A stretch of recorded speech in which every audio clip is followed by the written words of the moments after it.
Hola, bienvenido a la doctrina para los escogidos. La doctrina para los escogidos es también llamada el maná escondido.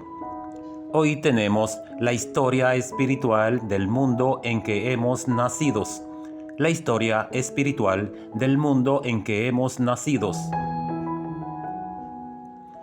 Las iglesias cristianas enseñan que se debe creer en Jesús, arrepentirse, bautizarse y obtener una vida nueva.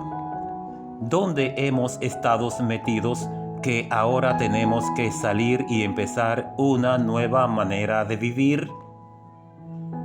La Biblia muestra la palabra de Dios como la base para la existencia de este mundo. Muestra que el mundo en que vivimos fue hecho por medio de la palabra de Dios. Por tanto, nada existiese si Él no hubiese hablado. Y eso hace que la palabra de Dios sea tan importante y que cuando Dios habla al hombre, éste deba obedecer al pie de la letra.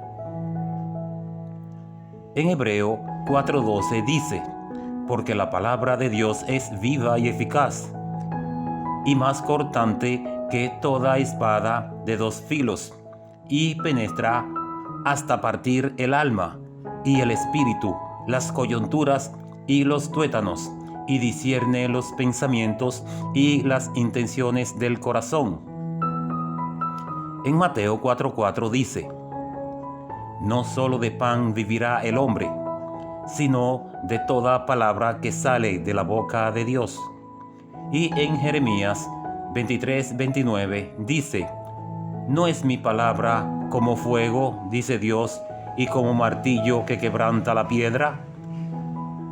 Pecar es desobedecer la palabra de Dios, y la paga del pecado es muerte. Véalo en Romanos 6:23 y Ezequiel 18:4 y 18:20. Pero la muerte que se gana por pecar no es la muerte física, porque en Romanos 3:23 se puede ver que se refiere a ser destituido de la gloria de Dios. Y en Isaías 59:2 vemos que es una división entre el hombre y Dios. Por eso, los pecadores, aunque físicamente vivan, para Dios están muertos. Por tanto, el Señor dijo en Mateo 8:22 y Lucas 9:60: deja que los muertos entierren a sus muertos, llamándole muerto también a los que físicamente estaban vivos. Y en 1 Timoteo 5:6, Pablo dijo: pero la que se entrega a los placeres viviendo está muerta, indicando que se puede vivir físicamente y estar muerto a la vez. Por esto, la muerte que se gana por pecar no es la muerte física, sino ser apartado de Dios. Es un velo celeste que divide al hombre de Dios. Es un reino formado por los seres espirituales que, por haber pecado, fueron separados de la presencia de Dios.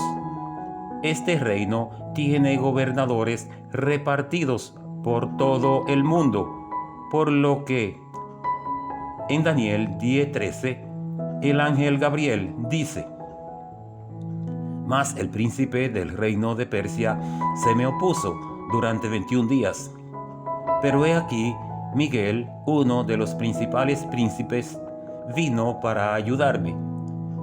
Y en el versículo 20, este ángel dijo que él tenía que volver para pelear contra el príncipe de Persia, y que al terminar con él, el príncipe de Grecia vendría, mostrando a los príncipes satánicos que gobernaban en los aires tanto de Persia como también de Grecia. Por esto sabemos que este reino tiene gobernadores repartidos en los aires de todas las ciudades del mundo. Pero ¿cómo pudo entrar este reino al mundo? Dios, luego de haber creado al hombre, por primera vez le dio su palabra, diciendo: de todo árbol del huerto podrá comer, mas del árbol de la ciencia del bien y del mal no comerás, porque el día que de él comieres, ciertamente morirás. Génesis 2, 16 al 17. Pero el diablo, por medio de la serpiente, les habló diciendo: no moriréis, sino que sabe Dios que el día que comáis de él serán abiertos vuestros ojos, y seréis como Dios, sabiendo el bien y el mal. Génesis 3, 4 al 5. Pero en Juan 8:44 dice que el diablo es mentiroso y padre de mentira. Pero con estas palabras no mintió, porque luego el mismo Dios la ratificó como verdad, cuando en Génesis 3:22 dijo: he aquí el hombre es como uno de nosotros, sabiendo el bien y el mal. Si Satanás dijo verdad, ¿dónde estuvo el engaño? ¿Y cuál fue el pecado del hombre? El pecado del hombre estuvo en desobedecer a Dios y obedecer a Satanás, porque el hombre se haría siervo de aquel a quien obedeciera.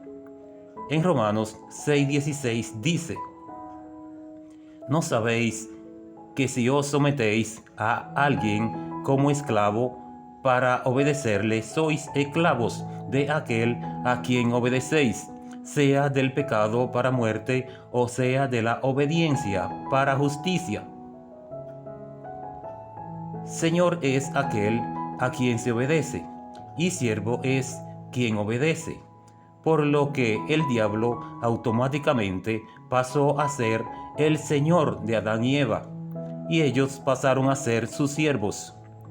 Por esto, cuando Dios le dijo en Génesis 2:17, ciertamente morirás, les estaba diciendo: ciertamente pasará al reino de la muerte.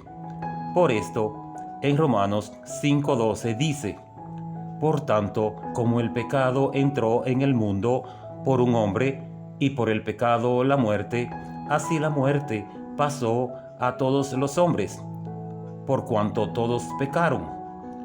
Aquí vemos que la muerte ha cubierto a todos los hombres, que aunque el reino de la muerte entró a este mundo por Adán, este reino pasó a todos los hombres, no por el pecado de Adán, sino porque todos pecaron. En Romanos 3, 9 al 10 dice: ¿qué pues? ¿Somos nosotros mejores que ellos? En ninguna manera, pues ya hemos acusado a judíos y a gentiles que todos están bajo pecado. Como está escrito: no hay justo ni aun uno. Así que los judíos y los no judíos estuvieron bajo pecado, y como la paga del pecado es muerte, la muerte pasó a todos los hombres, pasó al pueblo judío y también a los no judíos. Por lo tanto, la mentira de Satanás estuvo cuando dijo: no moriréis, porque él sabía que el pecado es desobedecer a Dios, y que lo que se gana por pecar es muerte.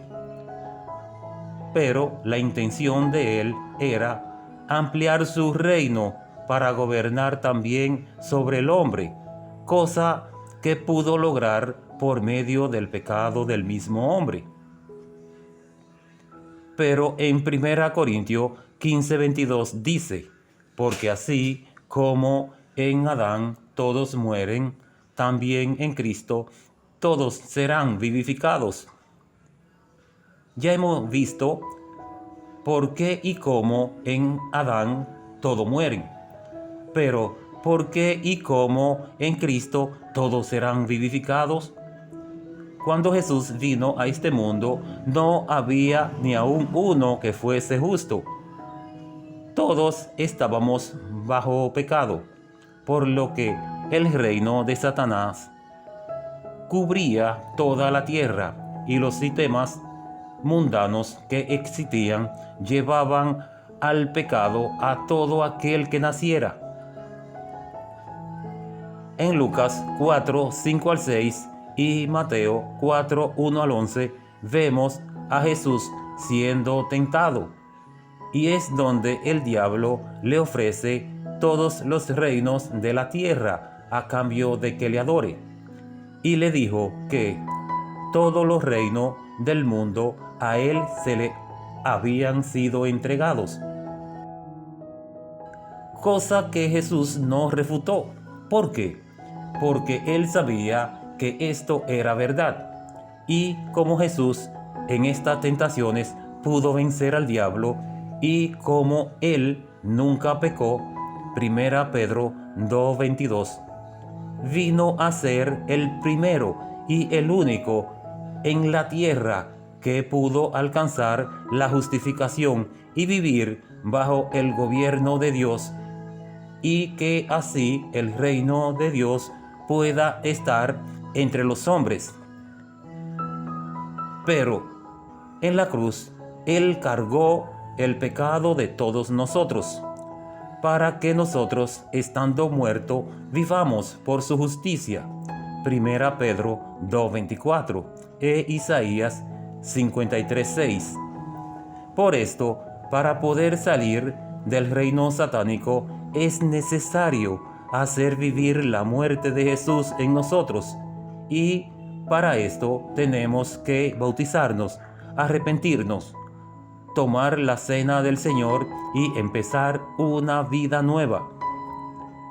Pero el reino satánico sigue vigente en todo aquel que no se haya sometido a este proceso, por lo que este reino sigue vigente en todo el Nuevo Testamento.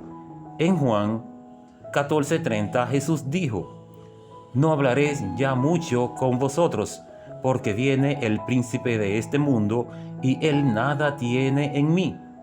Notándose que Jesús dijo, el príncipe de este mundo. En Mateo 12:24 al 26 dice: mas los fariseos al oírlo decían, este no echa fuera a los demonios sino por Belcebú, príncipe de los demonios.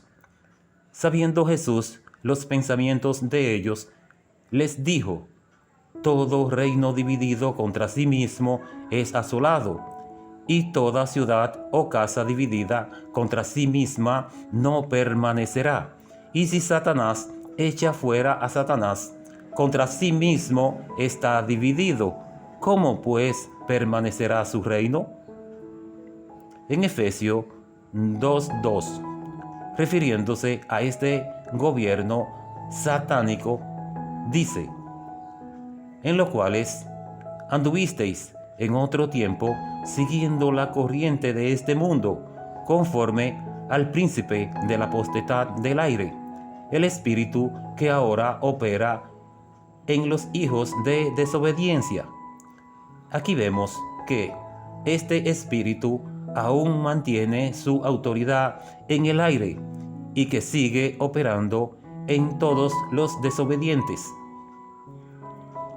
En Efesios 6:12 dice: porque no tenemos lucha contra sangre y carne, sino contra principado, contra potestades, contra los gobernadores de las tinieblas de este siglo, contra huestes espirituales de maldad en las regiones celestes. Aquí vemos a las autoridades que componen este reino y que están situadas en las regiones celestes, y que todo cristiano debe luchar contra estas autoridades, cosa que muchos saben pero que no la ponen en práctica. Pero, ¿cómo podremos vencer? En Santiago 4:7 dice: someteos pues a Dios, resistid al diablo y huirá de vosotros. Es decir, que si eres cristiano, debe enfrentarlo con autoridad, no con la autoridad tuya, sino con la autoridad del que venció en la cruz. Gracias por haber llegado hasta el final. No nos despedimos sin antes pedirle un me gusta y que usted suscríbase a este canal para que le puedan llegar todos los temas que nosotros tenemos. Más que importante, importantísimo, no deje de suscribirse. Gracias.